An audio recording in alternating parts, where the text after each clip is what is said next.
La place qu'on va prendre par rapport au métier qu'on aura, elle peut se dessiner au cours des années et elle n'est pas forcément figée parce qu'un jour on fait une décision quand on a 15 ans.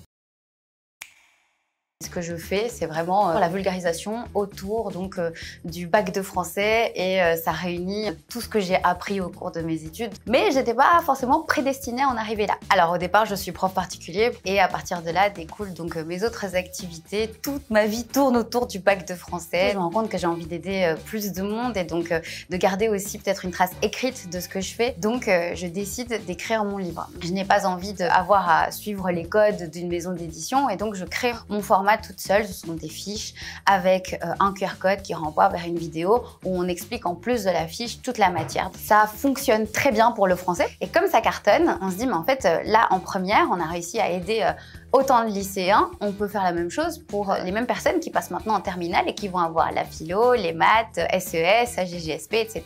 Et c'est comme ça que j'ai monté ma maison d'édition avec mon mari. Il faut vraiment avoir en tête qu'on n'a pas nécessairement besoin de réussir tel examen ou tel spé ou tel truc pour arriver finalement là où on doit être. La place qu'on va prendre par rapport au métier qu'on aura, elle peut se dessiner au cours des années et elle n'est pas forcément figée parce qu'un jour on fait une décision quand on a 15 ans.